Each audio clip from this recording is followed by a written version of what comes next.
So for the folks who just aren't as savvy with all of this stuff, like as far as putting together content, does it make more sense for us to hire somebody or try to learn all of this shit? I've heard just editing. I've heard can be it's enough to kill yourself. Just for the amount of time that it takes.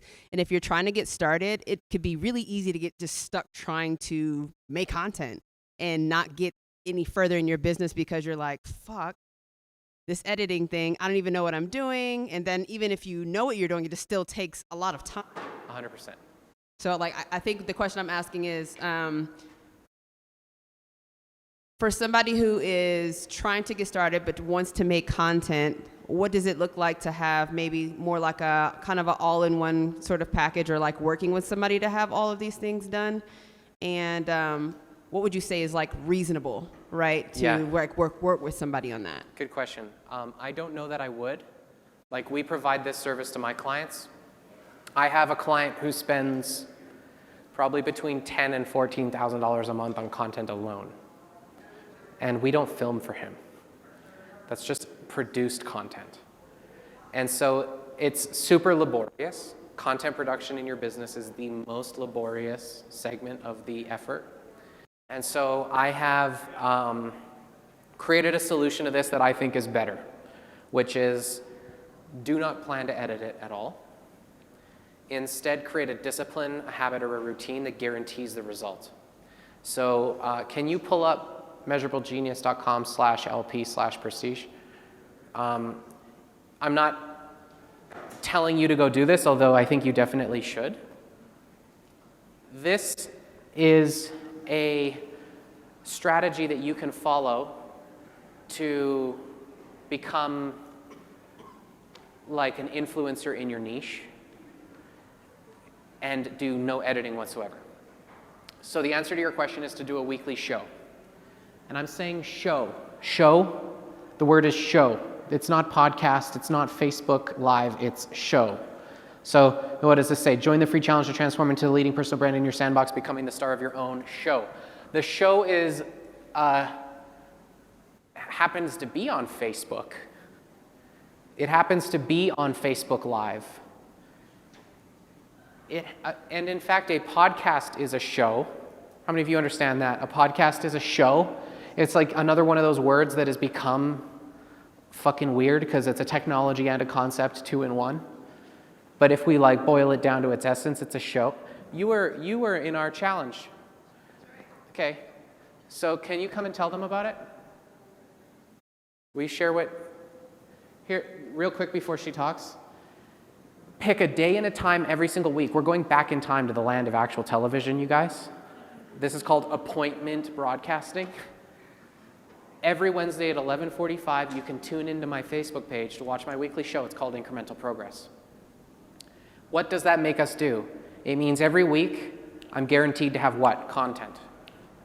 Every week, I'm guaranteed to produce something of value for my audience. Every week, I have to show up and speak on a subject matter, which means I need to be prepared, I need to learn about it, I need to actually do it. It's live, so guess what? You can't fucking edit it. It shows up on Facebook automatically. You never need to do anything more about it. And because you know people might be watching you, you automatically step into performance. How many of you realize when you know you're being recorded, you give yourself permission to be a dipshit? You're laughing because it's true. You're like, it's not real. I can do as many takes as I need to. So, whatever. The minute I go live, what happens? We're live. Oh, I screwed it up. It's funny. Instead of, I screwed up, I'm a fuck up. You guys know the energy is completely different? That's weird, isn't it? You can be in a fight and someone rings the doorbell and all of a sudden fight mode is off. Ladies, you know what I'm talking about here? You're mad at him and he's like, why do you have to be mad? Stop being mad. You're like, no, I'm not going to stop being mad, but the doorbell rings. You can turn it off. You know what I'm saying here? The exact same principle applies to a live show. Will you share your experience? So true. Well, I've always wanted to have a show, and I happened upon yours. I have no idea how, Alex, but it was fantastic. And what Facebook it ads. did for me was make me accountable for the idea, because we had to check in, then we had to post what we tried, and then it was a safe place to try out the show. And then we got some feedback, and now I have my own show, and I'm continuing to get better and do more. But you can't get better or have a good show unless you start doing the show. So that just, the expertise and just that accountability, now I have a show. Thank you. So here's an interesting thing. This is the challenge Jay was talking about. You can see I fuck with the rules though. Can you scroll? I didn't do 5.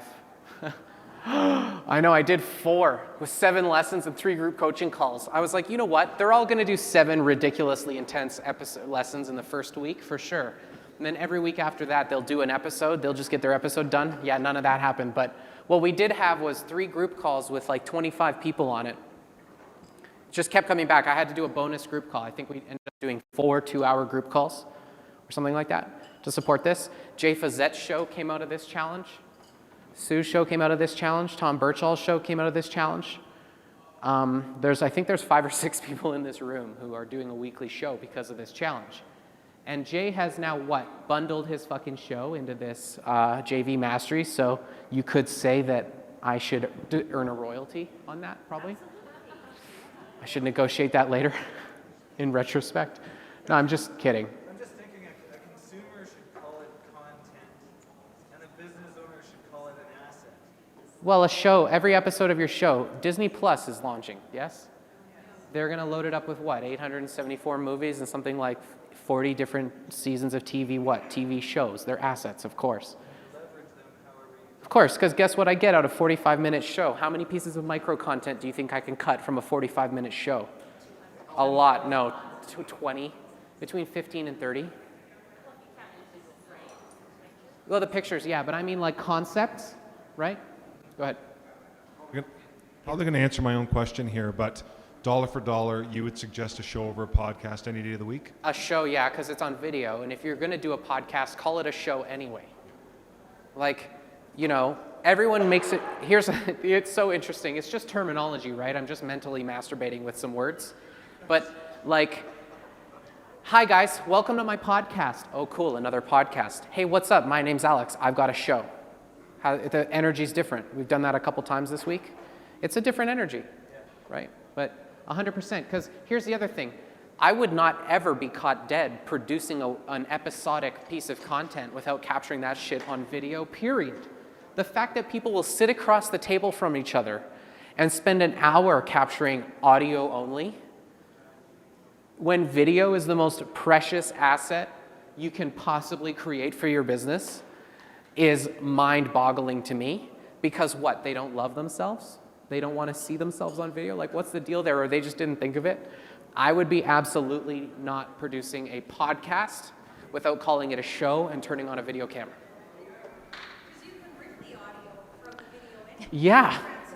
It's almost like the audio is included with the video. Like, it's so strange. Yeah, go ahead. I would love to have your opinion. I have been invited to do a TV show, have my own show, professionally produced, albeit a little tiny cable access kind of station. Mm-hmm. Would you recommend doing something like that? Yeah. Over the Facebook show? I would do both. So I would do one I have control over, and I would do one they have control over. Honestly, if I had all the time in the world, I would do a lot of shows. All I would do is shows. Yeah, I don't have a lot of time. Well, you have enough time to sit down and talk to a camera for 30 minutes a week. Except there's like an hour and a half each way drive. No, I mean in your basement, Oh, yeah. right? Can you pull up increments? Can you pull up the attention economy, please, real quick? I'm just going to show you a quick example of what's possible. Sure. Are you going to be outsourcing? I don't outsource. Reallocate that time. Yeah. Okay, check this out. This is in my basement. Your basement or your mom's?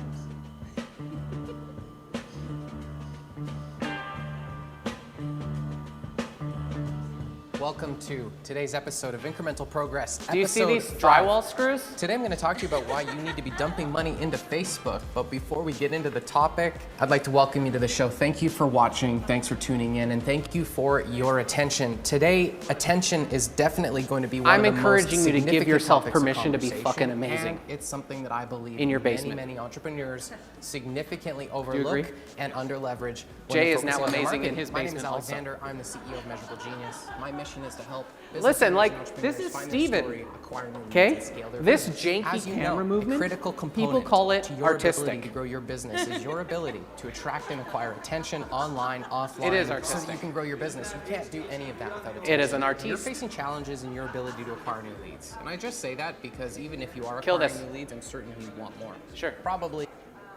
Just a little question about YouTube. YouTube. Could you give your opinion on, so I put my show Hindsight's 2020 on YouTube, but there's hardly any views on it. Yeah. Could you talk towards opinions of various platforms or can I promote the YouTube show? Sure, you can promote it. YouTube is very laborious. YouTube is a search platform. It's the world's second largest search platform next to Google. So people will go to YouTube for archive viewing. So again, this comes down to behavioral intent, right? People in Facebook are needing to be entertained and they want Facebook doing the work. On YouTube, they're willing to do the work to find what they want to be entertained by. So in order to be amazing on YouTube, you have to optimize for search, which means you need to go through the compliancy requirements on a video by video basis and make sure every single one is tagged with 1,500 characters worth of tags. You need to have a search compliant headline. You need to make sure that it's well categorized, it's in a playlist. You've got subtitles that you've manually uploaded. There's like a checklist, and if you go get like TubeBuddy, it's like a Chrome plugin and a service that installs and gives you green checkboxes for every single thing you do, but you're gonna spend 30 to 45 minutes per video, and that would be the perfect application of a virtual assistant, right? Like you need to absolutely, if you're gonna win the YouTube game, optimize for search, and literally data segmentation and organization is the most laborious human activity that you can imagine, and so it's not a likely valuable activity for the visionary of a company, right? So I don't play the YouTube game because I don't have a viable resource to put that time in for me. So I play the Facebook game where I can just give them money and win. Go ahead. So when we produce content, or let's say you're producing, most people are producing online courses, what's a good storage place to put that content, that video content? Wistia. Pardon? Wistia. Wistia. Yeah. You can pick any video hosting service. Vimeo, Rumble, Sprout. I use Wistia. W-Y? W-I-S-T-I-A. W-I-S-T-I-A. Yeah, which is just a video host. You have to then actually build the course somewhere. Teachable or build your own members portal or something like that. Okay. Yeah. Okay? So hopefully you're thoroughly convinced to start a show. And let me know if you have any questions. Okay?